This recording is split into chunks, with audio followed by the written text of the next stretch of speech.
Greetings all. This is just going to be a quick overview of the CPT coding book. This is discussed in chapter 5, and I wanted to do just a quick overview of the code book to give you guys what it looks like. So this is the front cover. Each of the code books, as with ICD-10, is going to show you the name. As soon as you flip the textbook, the code book, open, you will see a page right behind the cover of all of the modifiers. So we talk about modifiers within the chapter. And you see here are the modifiers. And these are the numbers of the modifiers, just as a quick reference. You also have your symbols here that are listed in the code book for you as well. So here's just a listing of all of the modifiers. It's right in the front cover of the code book. Okay. Flipping on through, we have place of service codes. So remember, this place of service code would then go on the claim form that we will talk about in chapter 7, but it gives you the actual code, the actual place of service name, and then a little description of what that facility may be. So remember, we discussed within the chapter that the CPT code book has 3 categories. Okay, so I'm just going to walk through and show you guys each category. Category 1 is where you're going to spend majority of your time, and category 1 is broken out into several different chapters. Okay, so we have surgery, we have evaluation and management, we have anesthesia. Okay, so remember all of those discussions within the chapter that was talking about that. So here is E&M. All right, so the code book is going to give you and break each of those sections color coded. All right, so E&M is right in the front, followed by anesthesia, and then notice that range of codes within the code book for each of those.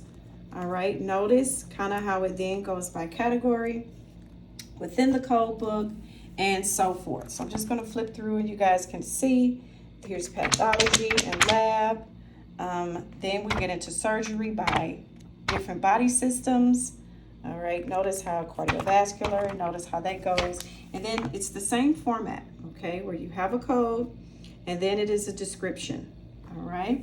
Now, all of this is going to be included in category 1. All right. So all of this is category 1. Category 2, remember we talked about category 2, category 3.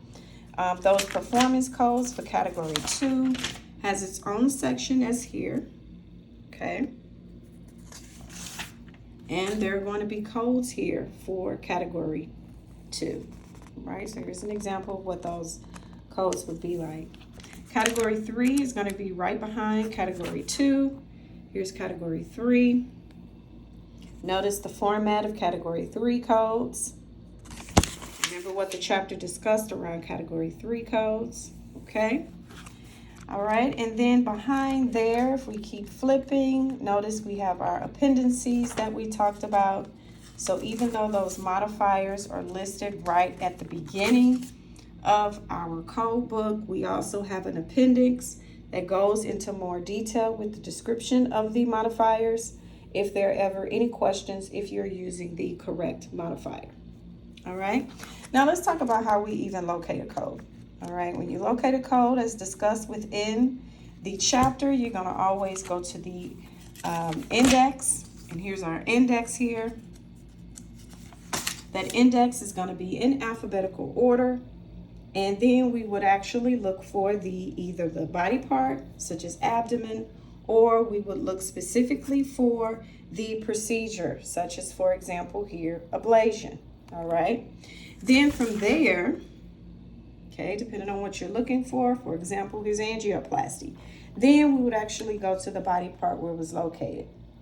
We would then find that body part, and then here's our range of codes here. 35201 to 35296. For CPT, you would look up this range. So that means we would go to 35201. We're going to flip back and notice in our code book, we have the actual range and the body system together on the side, which makes it easy to find. So we would then go and find that code. Okay, so you guys see, I'm just kind of flipping here, looking for the code.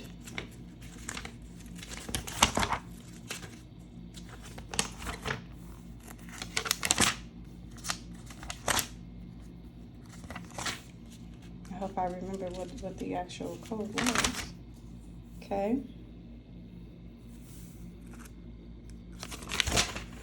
I think I forgot what it is. Sorry about that, guys, but I don't want to go back. I just want to show you guys. So you would then find that range of the code, and this might not be the right code that I looked at in the back of the book. I probably forgot about it. Sorry. Okay, trying to keep the camera straight and everything else just to show you guys this. And then notice all of the instructions and the conventions that was discussed, such as if a term is indented, you see it there, as well as other instructions depending on what we're looking for. And all of this, again, you guys will definitely note and see again next spring when you are in your HIT 240 class. So I just wanted to show you. So then in order to verify the code, you read the description, make sure it matches your documentation, and then that would be the code that you would assign or whatever it would be, okay? So CPT is a little bit more straightforward than it would be for diagnostic coding, but the same idea. Here's just giving you guys a snippet of the conventions at the bottom, those symbols. That's going to be on every page to give you instructions when it comes to the actual codes and what to use. So I hope this, guys, even though you don't have a code book, give you some idea how the code book is designed and how it will be used.